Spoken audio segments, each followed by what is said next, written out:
Este é um trabalho que realmente iniciou no início de 2017, quando começamos a planear o inquérito, e mesmo no mesmo ano, em 2017, fizemos o inquérito base, entrevistas, com mais de 2.000 finalistas universitários em 6 das maiores universidades do país. E ao longo do tempo a seguir, seguimos as mesmas pessoas durante 18 meses. De facto, só terminamos a recolha de dados alguns meses atrás, para saber o que é que aconteceu depois de terminar, pelo menos a parte letiva do curso. Então, conseguimos seguir, como meus colegas vão explicar, conseguimos seguir a grande maioria dessas pessoas. Provavelmente temos alguns participantes aqui, então queria hoje agradecer a vossa participação no nosso inquérito. Muito obrigado. E realmente hoje nosso foco é uma base de dados de facto muito rico, tem muita informação lá, então não vamos conseguir falar de todas as ideias, todos os resultados, mas vamos focar hoje naquela questão talvez essencial: o que acontece depois da formação? Será que pessoas conseguem um emprego? Realmente essa é a pergunta, e é importante dizer que esta, do nosso entender, é o primeiro tipo de inquérito que foi feito deste género, pelo menos aqui em Moçambique, e de facto tem poucos que já foram feitos em países parecidos. Então é uma contribuição não só a Moçambique, mas também para mostrar que é possível fazer este tipo de análise, este tipo de inquérito. Então, só um pouco de enquadramento, rapidamente. O inquérito foi feito no âmbito do projeto Crescimento Inclusivo em Moçambique, que é uma parceria entre a Universidade de Bonn-Montland, o Ministério da Economia e Finanças, o UNOWIDA e a Universidade de Copenhaga. Obrigado, parceiros, pela ajuda. E é um projeto financiado pelos governos da Dinamarca, Finlândia e Noruega. Então, sem este apoio, não foi possível fazer. Também tivemos a boa colaboração do início até o fim com o Observatório do Mercado de Trabalho do MITES, e de facto já tivemos a oportunidade de apresentar alguns dados preliminares ao Ministério e à própria Ministra, porque eles têm muito interesse nesta matéria. Também os outros ministérios, também o Ministério de Ciência e Tecnologia, também têm grande interesse neste trabalho. Então, obrigado a eles também por ter nos apoiado e dado a força de continuar com este trabalho. E como eu disse, não é a última palavra hoje, é o início realmente de um debate.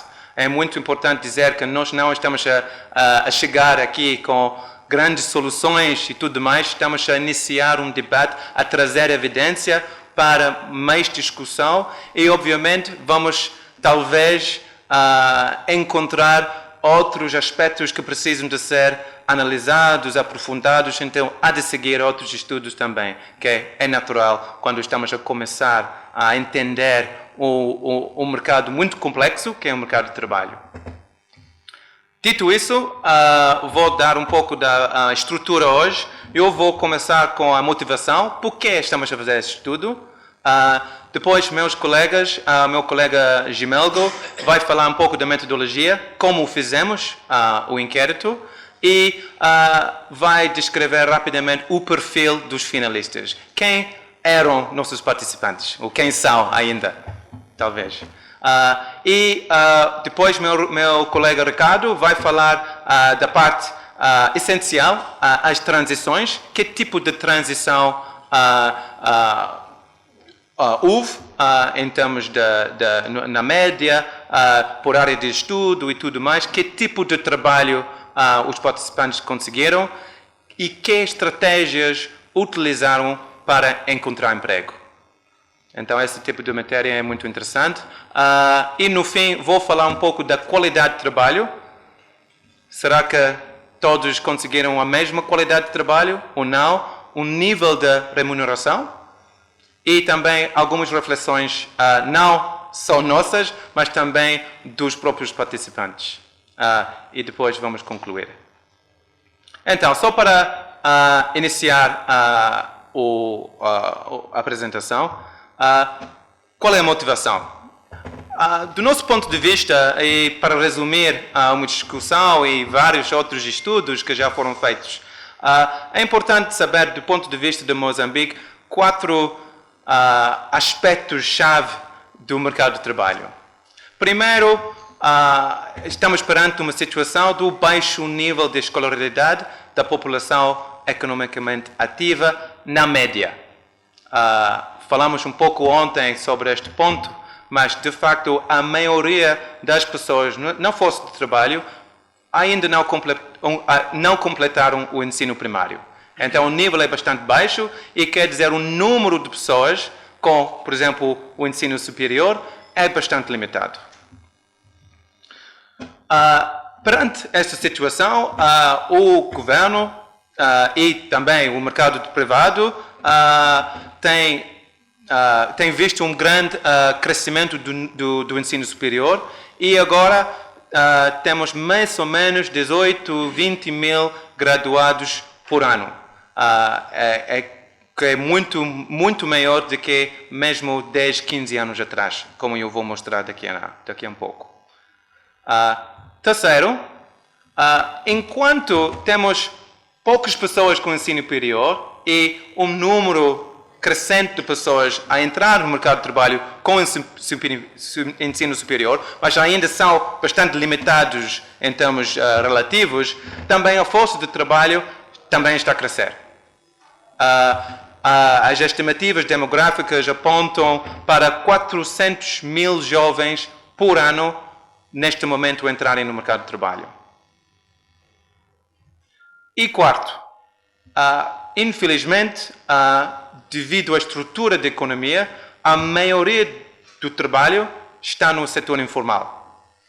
Muito menos de 1 em cada 5 trabalhadores recebe um salário regular, ou pode ser, tem um emprego formal.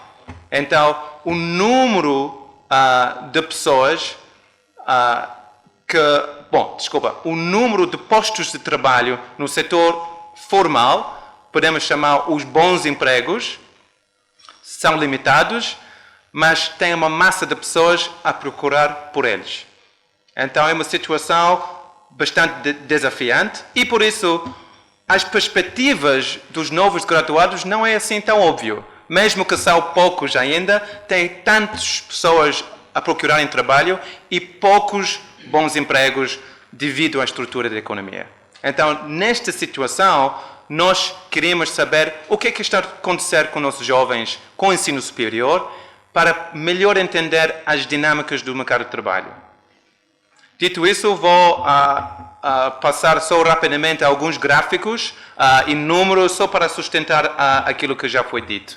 Aqui são alguns números com base nos inquéritos aos agregados familiares. E como se pode ver, mesmo em 2014 e 2015, que foi o último inquérito aos agregados familiares, apenas 2% da força de trabalho teve um nível de escolaridade superior. E a grande maioria ou não tiveram nenhuma educação ou o primário. De facto, isso é primário só, isso não é primário completo, só tiveram alguns anos de escola primária.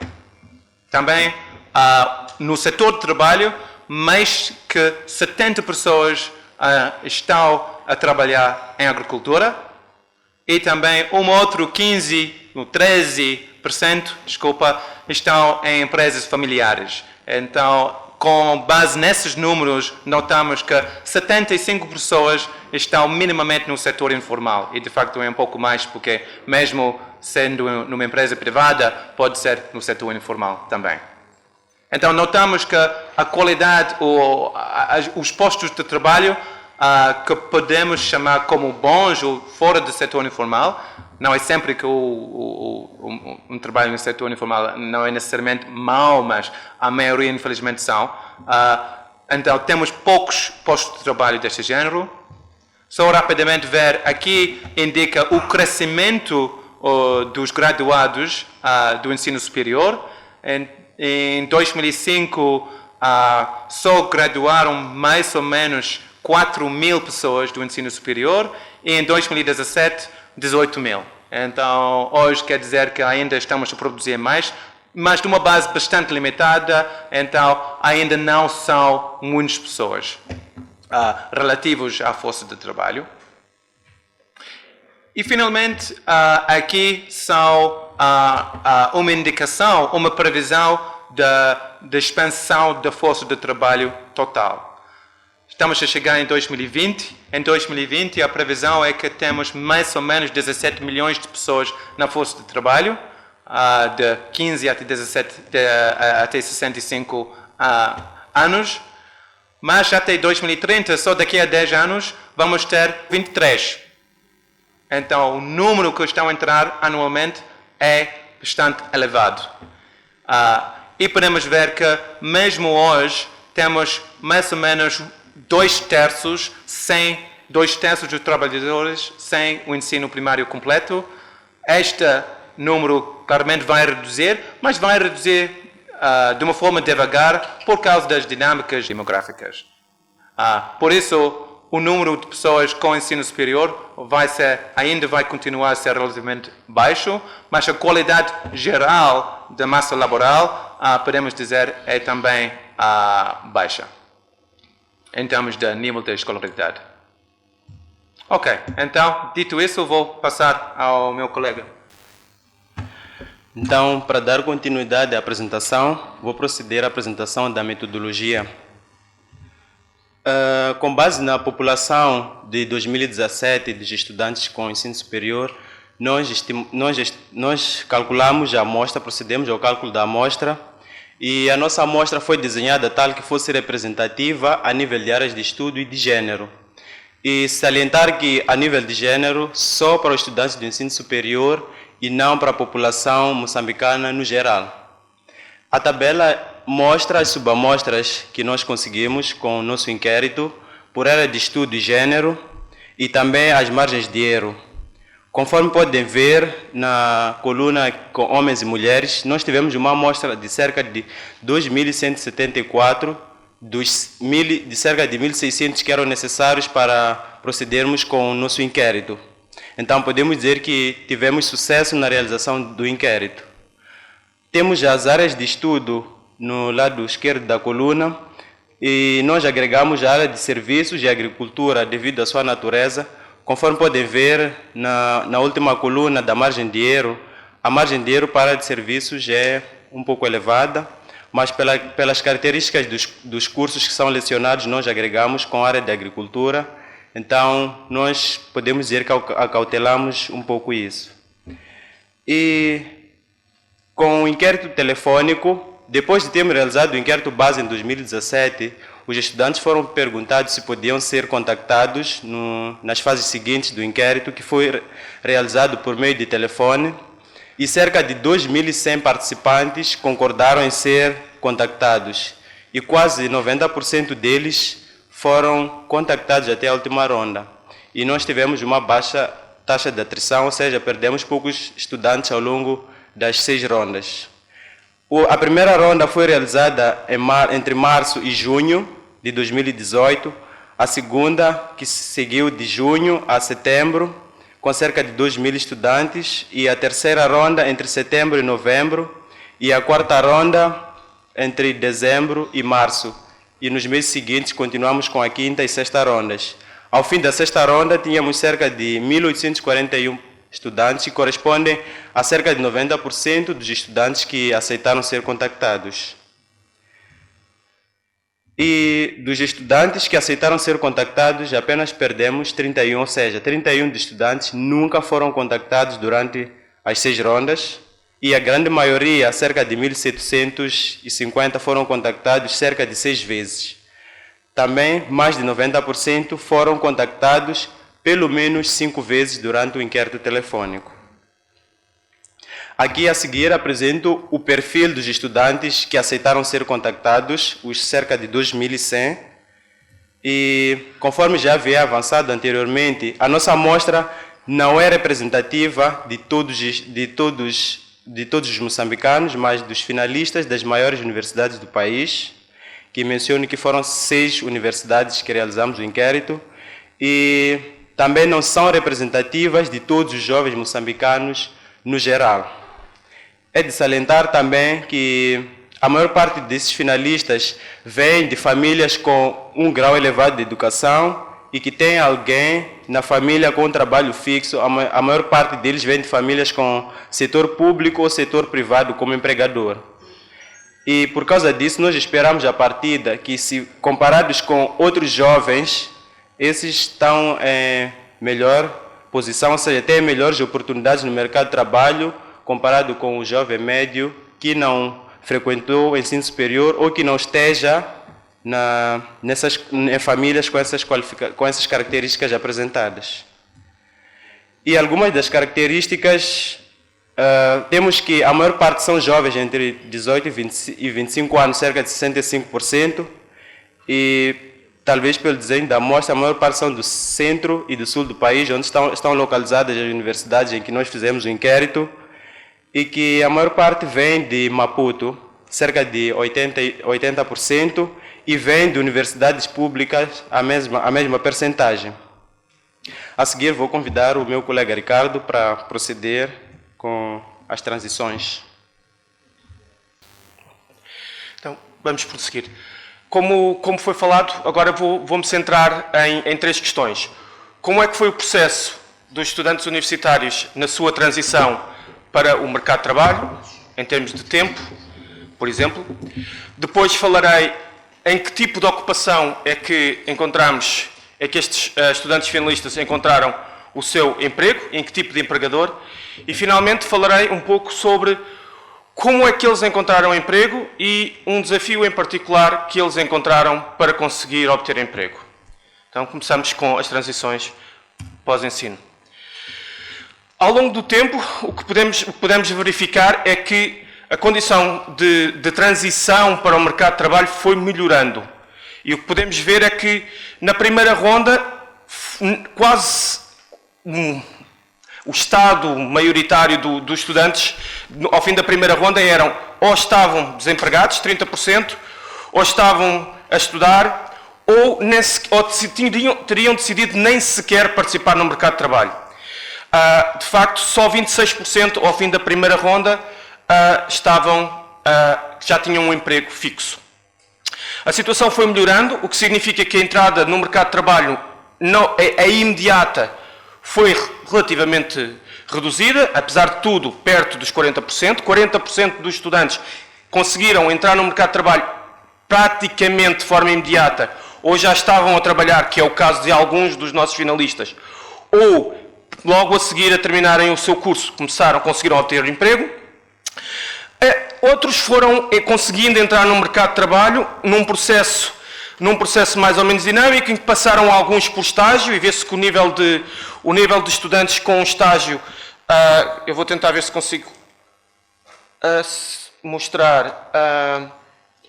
Portanto, aqui são os níveis de estudantes com estágio. Foi aumentando ligeiramente e depois, em termos de proporção, foi diminuindo à medida que havia uma transição para o emprego fixo ou para o emprego temporário.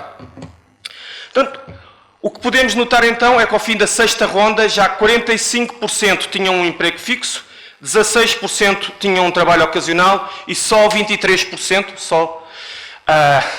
talvez seja questionável se a palavra certa é só, 23% estavam desempregados. Notar finalmente que até à última ronda, ou na última ronda, ainda tínhamos 6% dos finalistas que não estavam a trabalhar, não estavam a estudar e não procuravam emprego, aquilo que nós classificamos como inativos, e 2% ainda se encontravam a estudar.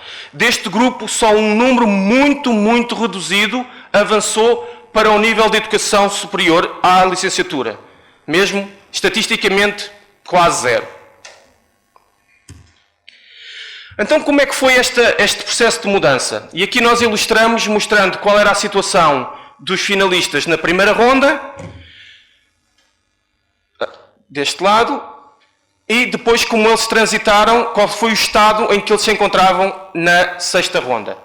Aqui volto a salientar este grupo. 26% dos estudantes encontravam-se a trabalhar já no momento da nossa primeira ronda telefónica, quando os contactámos em março de 2018, e ainda se encontram a trabalhar, ou se encontravam a trabalhar em setembro deste ano. Portanto, este grupo, uma situação muito positiva.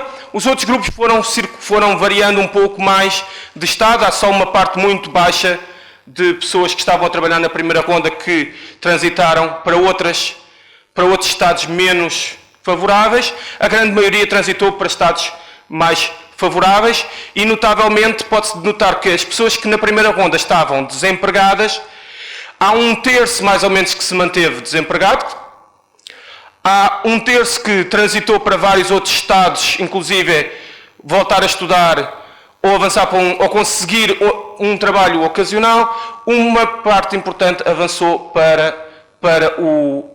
conseguiu um emprego fixo e, notavelmente, as pessoas em trabalho ocasional transitaram para emprego fixo. O que nós entendemos deste resultado é que o trabalho ocasional funcionou em grande medida como uma escada, como um passo que foi necessário a alguns dos estudantes finalistas entrar para depois conseguirem passar para emprego fixo, ou com o mesmo empregador, ou com um empregador diferente. Dizer também que estas transições, ou que a situação dos estudantes é diferente dependendo da área de estudo onde eles tiraram os seus cursos. E queria começar por salientar os casos mais favoráveis, as áreas de estudo que ofereceram uma melhor condição aos seus finalistas. A primeira, em particular, a educação e a saúde, onde vemos que mais de metade dos estudantes finalistas destas duas áreas, ao fim da última ronda, portanto em setembro de 2019, encontravam-se com emprego fixo. Salientar que não só no caso de saúde e no caso de educação, mas se fizermos as contas, no caso de letras e humanidades, no caso de ciências sociais, no caso de engenharia, muito, muito fortemente, no caso de ciências naturais, também se verifica que mais de metade dos finalistas encontraram trabalho, seja ele fixo ou ocasional. A única exceção foram estudantes do curso de Agricultura, onde ficaram um pouco aquém de metade. O que é possível fazer quando se acompanha um conjunto de estudantes ao longo de um ano e meio é conseguir perceber como é que foi o processo de entrada. Quanto tempo demorou a encontrar o primeiro emprego. E é isto que nós mostramos aqui. Aqui em baixo temos o tempo à procura do primeiro emprego e aqui a proporção de estudantes acumulada de estudantes que já tinham encontrado o primeiro emprego. A azul temos os homens, portanto os finalistas homens, vermelho as mulheres finalistas. O primeiro dado era, como nós já tínhamos indicado, uma percentagem significativa, já tinham emprego ou tiveram emprego à saída da universidade. Notar que já aqui há uma diferença notável entre homens e mulheres. Portanto, no caso das mulheres estamos perto dos 30%, no caso dos homens estamos perto dos 45%.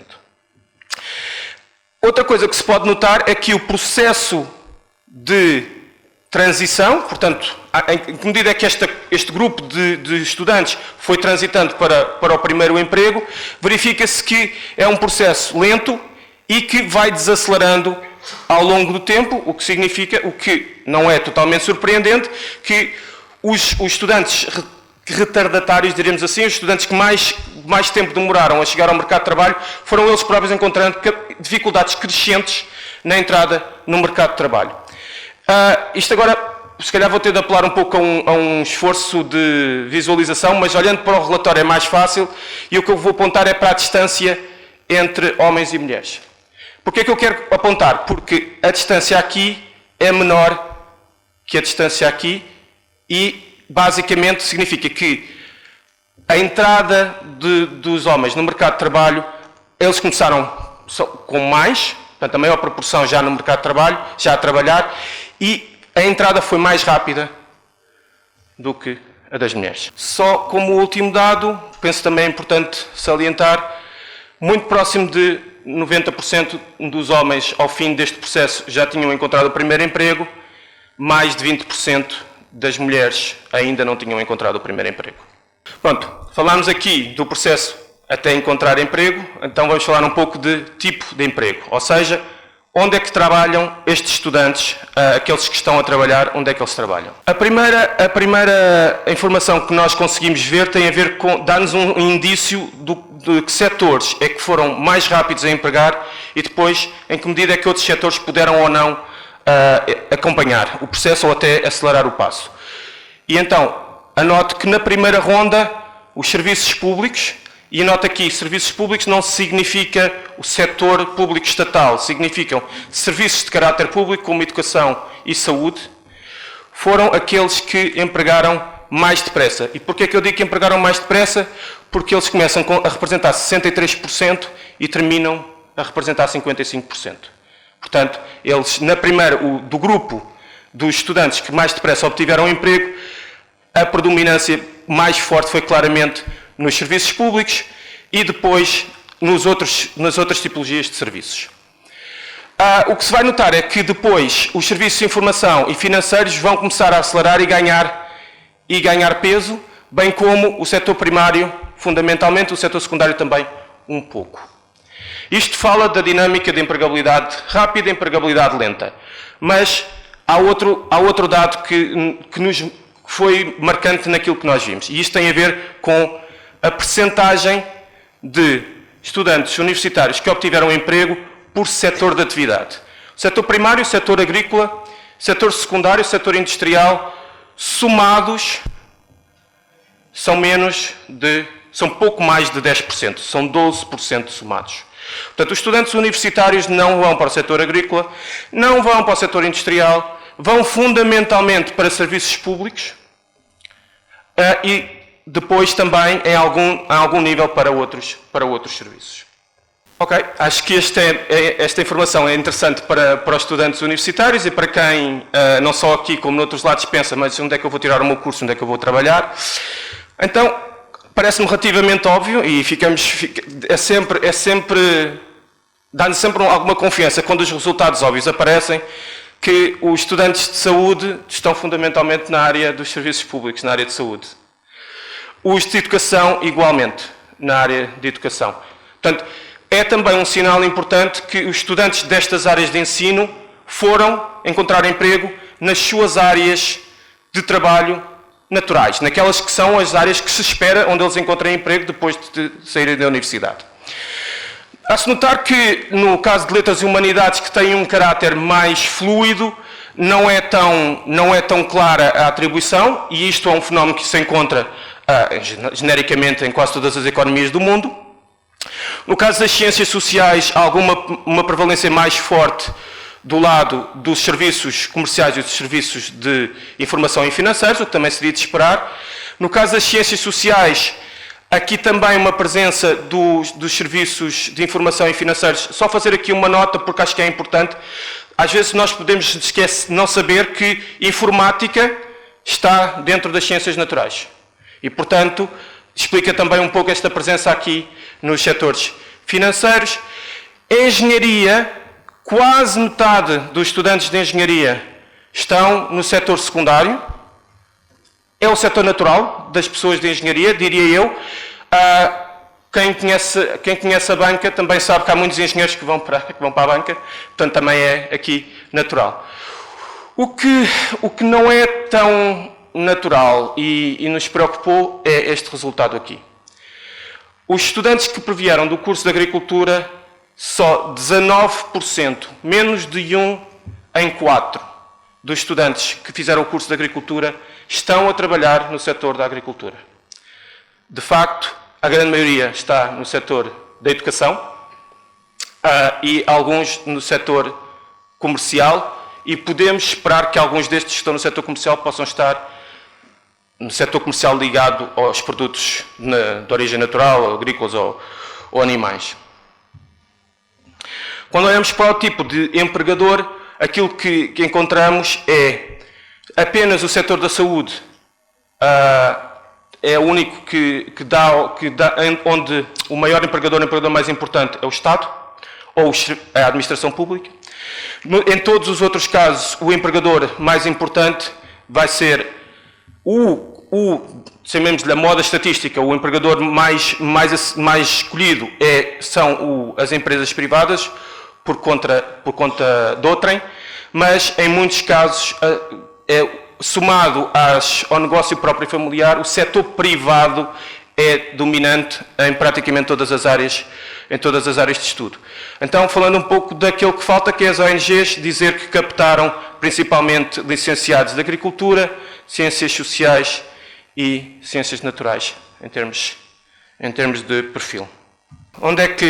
Como é que demorou, quanto é que demorou a chegar ao emprego, que tipo de emprego, e agora como é que o conseguiram encontrar. Aqui dizer que a primeira barra diz-nos aquilo que os estudantes nos disseram que era, aquilo que os estudantes nos disseram que era a sua ideia. Como é que eu acho que vou conseguir encontrar emprego? Estágios eram a estratégia mais indicada, o recurso aos mídia, o contacto direto, amigos e familiares e a internet, e os próprios estudantes já revelavam pouca inclinação para recorrer a agências de recrutamento ou a centros de emprego. Portanto, os mecanismos, diria, mais formais de obtenção de emprego. Portanto, primeiro sinal, aqui os estudantes claramente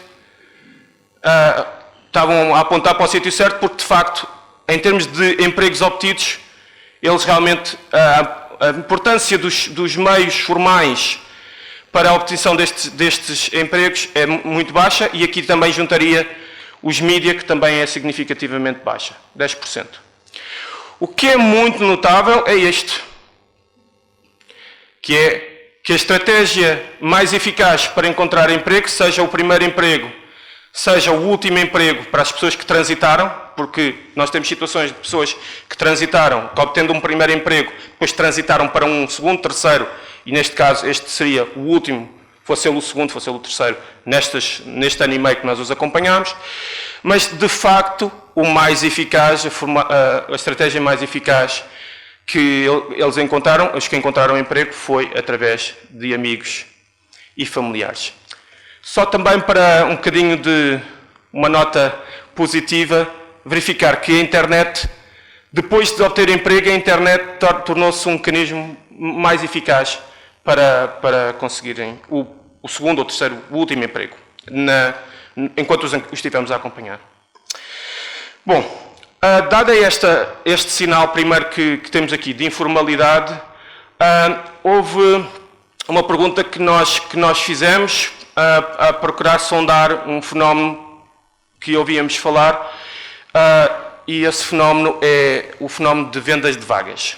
O fenómeno de venda de vagas, penso que se calhar não vou dizer nenhuma novidade, mas passa por o estudante, para obter o seu primeiro emprego, através de contactos informais, há uma pessoa ou alguém que os ajuda a encontrar esse emprego e que diretamente antes, depois ou em função de ter alcançado o emprego, pede uma remuneração, uma contribuição por ter ajudado, apoiado a dar esse emprego.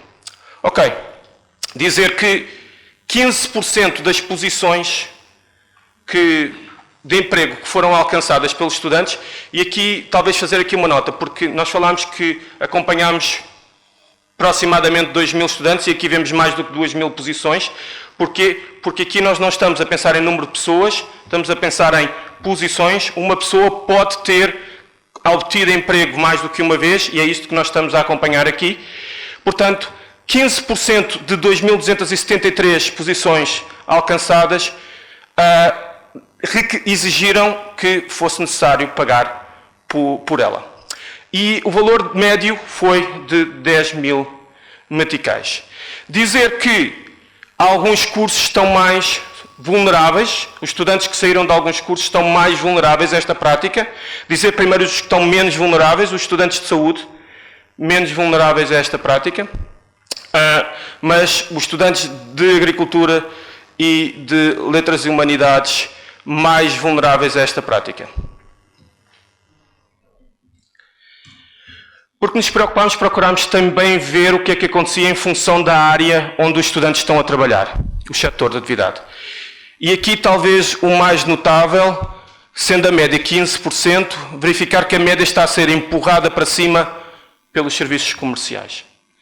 Portanto, é o emprego destes estudantes universitários neste setor em particular que manifesta o nível mais alto e aqui é 1 em 4. Cada um em 4 posições obrigou ao estudante a pagar pela vaga que obteve. Portanto, este é um sinal que nos sentimos obrigados também a partilhar convosco. Falamos já um bocadinho de qualidade e passo agora para o meu colega Sam Jones para completar. Muito bom, obrigado de novo. Vou falar um pouco agora sobre a qualidade de trabalho. O que é qualidade de trabalho? Qualquer posição de trabalho tem condições. Tem um contrato ou não tem contrato. Está inscrito no Segurança Social ou não está inscrito na Segurança Social. Tem uma perspectiva de continuar no emprego ou não. Durante o nosso segmento, perguntamos sobre o perfil, a qualidade, as condições de trabalho. Mas, em primeiro lugar, acho que é importante notar, acho que já foi indicado, que não todos os participantes conseguiram continuar em emprego durante todo o tempo de segmento. Temos aqui quantas rondas onde observamos as pessoas a trabalhar. Então, só aqui 6, isso quer dizer que 30%, um terço, foram observados a trabalhar em todas as rondas. Mas temos um grupo que só foram observados a trabalhar em 2, 1 ou 0. Então, tem um grupo significativo que conseguiram algum emprego, depois desistiram, voltaram a ter um emprego, assim. Isso indica que para um grupo grande, a experiência de entrar no mercado de trabalho foi volátil, foi precário. Nesta base, gostaria de apresentar 7 dimensões de qualidade de emprego. Não são, podemos pensar em outros, mas aqui pensamos em 7. Temos, inicialmente, se o emprego é fixo ou permanente, se está inscrito no INSS, se tem um contrato por escrito, se o seu trabalho está ligado à sua área de formação, se está a trabalhar ou não em tempo inteiro, se está satisfeito com o seu emprego. Aqui perguntamos se a pessoa está ativamente a procurar por outro emprego, mesmo que tem. Se não, vamos dizer que está satisfeito com o trabalho que tem, por enquanto. E emprego durável quer dizer que tem perspectiva de continuar naquele emprego por pelo menos 6 meses. Valores positivos aqui indicam posições de melhor qualidade. Observamos algumas coisas interessantes aqui. Primeiro, quando olhamos em termos das rondas, todas as dimensões mostram melhorias. Quer dizer que, no geral, a qualidade dos postos de emprego, das posições de trabalho, foram melhorando. Por exemplo, podemos dizer que no início, e este grupo é só aqueles que estão a trabalhar. Estamos a tirar fora aqueles que não têm emprego. Então, no início, na primeira ronda, mais de 60% das pessoas estiveram a procurar por outro emprego, mesmo que tenham emprego. No final, 54%. Em termos de ter um contrato escrito, melhorou de 52% para 73%. De emprego, por exemplo, inscrito no INSS, de 42% para 57%. Então, na média, a qualidade de trabalho melhorou, podemos discutir se esses valores são suficientemente altos ou não, mas é bastante interessante ver que mesmo na sexta ronda, quase metade dos participantes que tiveram emprego estiveram ainda a procurar outro emprego. É também interessante ver esta situação por área de formação, por área de estudo. Aqui estamos a ver agora no último trabalho, na última posição que tiveram. Aqui, consoante, como já foi indicado anteriormente, há grandes diferenças entre essas áreas de formação. Podemos dizer, no geral, que na área de educação e saúde mostram melhores condições, melhores qualidades de trabalho. Por exemplo, 84% das pessoas na área de saúde estão a trabalhar por tempo inteiro e 85% estão a trabalhar na sua área de formação, na área de saúde. Podemos comparar com letras e humanidades ou também na agricultura. A agricultura é preocupante, 32% estão satisfeitos, não estão a procurar por outra posição e apenas 23% estão inscritos no INSS. Também há algumas diferenças em termos de contrato escrito, por escrito e a ligação com a sua área de formação. Essas diferenças também são refletidas quando olhamos ao setor de trabalho. Não área de formação, agora é setor. E aqui, como já vimos, em termos de alguma preocupação com trabalhos nas áreas de serviços comerciais em particular, estamos a ver cifras, as piores cifras em todas as dimensões. Infelizmente, apenas 1/3 trabalhadores têm um contrato por escrito nessas áreas de serviços comerciais, comparado com 78%, por exemplo, na banca, na informática. Também notamos, mais uma vez, 30% só não estão a procurar por outro emprego, comparado com os 60% por aí nos serviços públicos, onde, no geral, temos as melhores indicações de qualidade. Quer dizer que a qualidade de trabalho encontrado pelos graduados não é igual. E há grandes diferenças. Com base nisso, podemos tentar classificar os participantes pela qualidade de trabalho que conseguiram.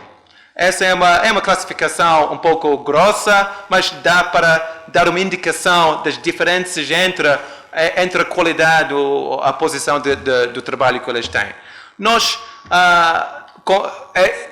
Essa classificação foi feita na base das dimensões referidas e decidimos mais ou menos que as pessoas que têm 5 daquelas dimensões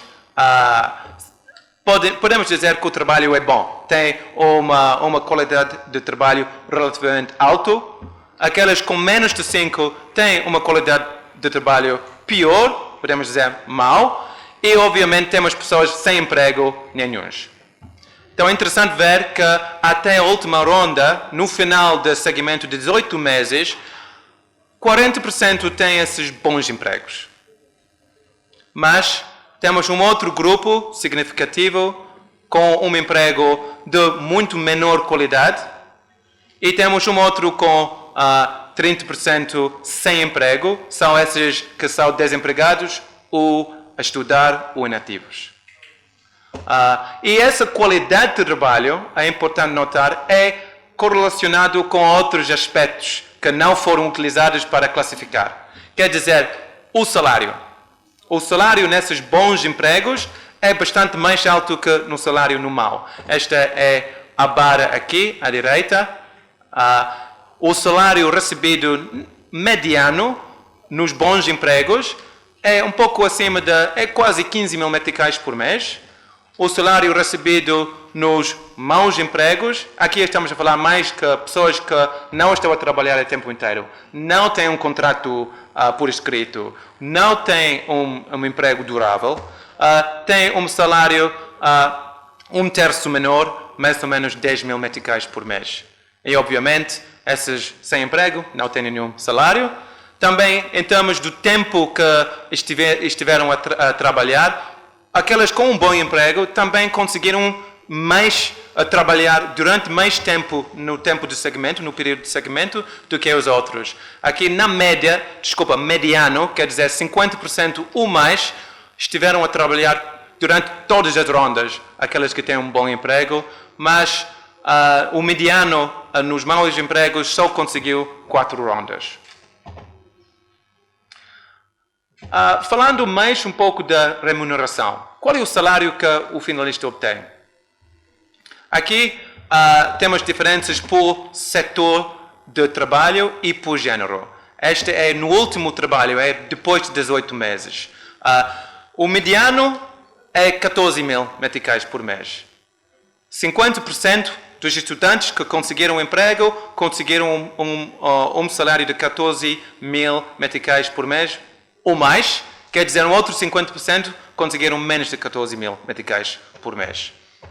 Mas há grandes diferenças entre setores e entre as mulheres e os homens. Por exemplo, podemos notar que no setor secundário, onde infelizmente não temos muita gente, 6% das pessoas só estão a trabalhar no setor secundário, a indústria, inclusive construção, e aqui temos cifras altas, 17 mil meticais para os homens e até 26 mil para as mulheres. Mas são poucas mulheres que estão a trabalhar nessa área, mas aquelas que estão a trabalhar recebem bem.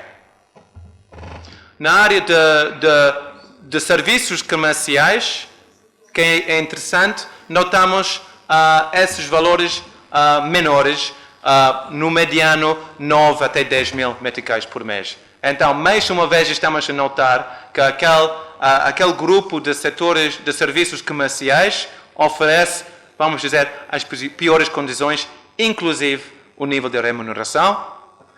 E, no final, há diferenças entre homens e mulheres por setor, inclusive, por exemplo, no setor primário e nos serviços públicos. Como já foi dito no início, há diferenças em termos do valor esperado e o valor realizado no salário. Nós perguntamos no baseline em 2017 qual é o salário que você espera receber quando entra no mercado de trabalho. Na média, ou no mediano, 25 mil meticais foi a cifra. Até a última ronda estão a receber 13 mil ou 14 mil, como eu já notei.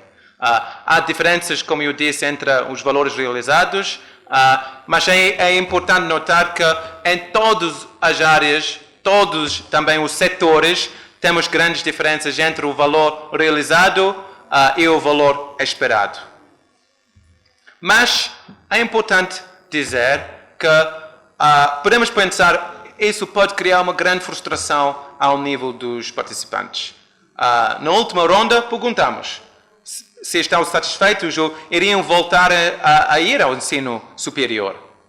Felizmente, todos, com 1% que disseram não, e ainda, com base na sua experiência, iriam voltar a fazer ensino superior. Então, não tem preocupações em ter feito o ensino superior e a grande maioria também iriam voltar à mesma universidade.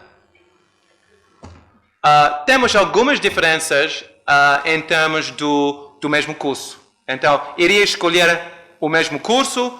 Os participantes de saúde, engenharia, a maioria em educação, em outras áreas de ciências naturais, também iriam escolher o mesmo curso. Então, o nível de satisfação é alto, menos na área de letras e humanidades, onde temos 48%. Então, metade iriam escolher um outro curso com base nas suas experiências pós-ensino. Só para indicar rapidamente algumas coisas antes de concluir, é interessante também notar aqui que perguntamos se o trabalho que tem necessita o ensino superior. Será que estão a trabalhar numa posição que necessita aquele nível de habilidades? Quase um pouco mais de metade dizem sim. Isso quer dizer que um grupo significativo estão a trabalhar numa posição que não requer ensino superior, e esta cifra é, de novo, mais preocupante na área de serviços comerciais. Mais que 7 em cada 10 pessoas que estão a trabalhar nos serviços comerciais, esses graduados dizem que não precisam do ensino superior para o trabalho que eles fazem. Por isso, não é a grande surpresa que é nessa área que eles estão a enfrentar grande concorrência com pessoas sem ensino superior. E por isso, os salários não são tão altos. Por isso, a qualidade de posição, a qualidade de trabalho que eles têm é também baixa. Devido ao tempo, vou passar rapidamente agora à conclusão. Como já foi referido, temos muita informação, o relatório já está pronto, então fiquem à vontade de ler e interar-se mais sobre os resultados. Agora só vou concluir com os destaques. Do nosso entender, nossa interpretação, podemos ver esses resultados em 2 sentidos. O primeiro sentido é copo meio cheio. Bom, 61 dos finalistas conseguiram um emprego depois de 18 meses. Comparado com alguns países, não está nada mal. Outros países têm grandes níveis de desemprego, mesmo com finalistas universitários. E 40% conseguiram um trabalho quase de imediato. Não está tão mal. Também podemos ver do outro ponto de vista, o copo meio vazio. O copo meio vazio diz que ainda temos um número significativo, 30%, que não conseguiram, 30% só conseguiram um mau emprego, um emprego com qualidade baixa, com remuneração relativamente baixa, e 23% ainda estiveram desempregados depois de 18 meses. Então temos o copo meio cheio, copo meio vazio. Outros destaques. É importante dizer, sublinhar que o processo de transição, como em outros países, isso não é único para Moçambique, não é linear. Não é acabar o ensino superior, encontrar um emprego, ficar nesse emprego até morrer. Não. A transição não é suave, para muita gente é difícil, não é linear, encontrar um trabalho precário, desistir, encontrar outro, fechar, assim. É um processo de transição, não é uma transição linear. Também é importante notar que a maioria dos finalistas encontraram emprego em setores fora das suas áreas de formação, com algumas exceções. Se isso é uma escolha positiva ou não, nós não sabemos de verdade, mas é preocupante e merece discussão. Terceiro, é óbvio, no sentido geral, a nossa interpretação é que a economia atual moçambicana tem dificuldades em absorver o capital humano gerado pelo sistema do ensino universitário.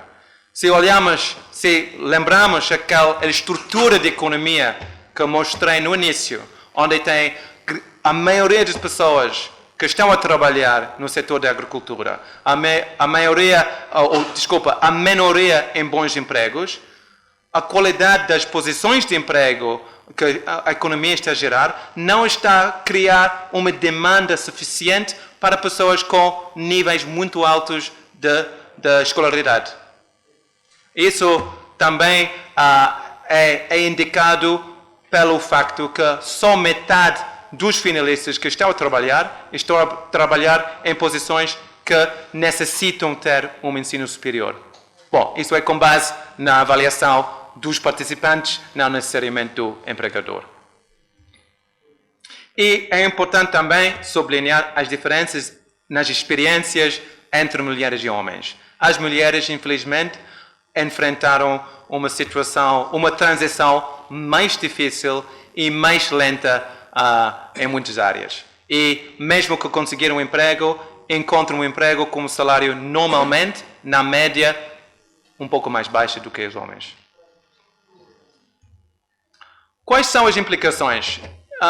Estamos aqui para debater, para discutir os resultados, não só para tirar uma solução hoje, mas nós achamos que talvez devemos pensar em algumas coisas. Primeiro, há uma falta de informação sobre oportunidades de trabalho para finalistas e há uma falta de transparência nos processos de recrutamento. É óbvio, no início perguntamos se as pessoas que iriam entrar no mercado de trabalho têm informação suficiente. Mais do que 2/3 disseram, não tenho, não sei como procurar um emprego. Assim é importante também divulgar estas experiências. As experiências dos jovens não são bem conhecidas. Nós temos alguma informação qualitativa também, fizemos entrevistas mais profundas com alguns dos participantes e é óbvio que quando entraram no mercado de trabalho não tiveram nenhuma noção como é o processo. O que é que devem esperar na realidade? Não ouvir algumas histórias dos superestrelas. Não. Qual é a experiência normal de um jovem que entra no mercado de trabalho com ensino superior? Eles não têm muita experiência porque são poucas pessoas que têm. Então, divulgar essas experiências é uma parte importante do nosso entender e também seria uma boa prática as universidades começarem a fazer esse tipo de segmento com mais frequência. Eu sei que, os recursos são limitados, é difícil seguir as pessoas, mas hoje em dia com tecnologia é mais fácil. Pessoas têm e-mail, pessoas têm WhatsApp, pessoas têm telefones. Não estamos no mundo de 1970. É possível fazer essas coisas e nós hoje mostramos que, nós achamos que traz alguma informação útil também. 4, nós achamos interessante a baixa colocação dos formados nesses setores naturais dos seus cursos. Inclusive, por exemplo, só 50% dos engenheiros estão a fazer engenharia na área de construção, na indústria, por exemplo. E também aquelas de agricultura, apenas 17% estão a trabalhar no setor primário. E, finalmente, como já foi dito várias vezes, esse setor de serviços comerciais, e aqui estamos a falar de vários tipos de trabalho, de comércio, de alojamento, de hotéis, de outras áreas que ajudam o setor comercial, vamos dizer, mesmo no setor comercial. É aqui que estamos a encontrar uma qualidade bastante baixa nas condições de trabalho, e isso não é só para... nós achamos que não é só para os finalistas universitários. Está a mostrar que a qualidade das posições, no geral, na economia, a este nível, é preocupante. Em termos de altos níveis de venda de vagas, poucos contratos por escrito e tudo mais. Então, esta é uma preocupação. Como resolver? Vamos ouvir, talvez, os vossos comentários. Muito obrigado pela vossa atenção.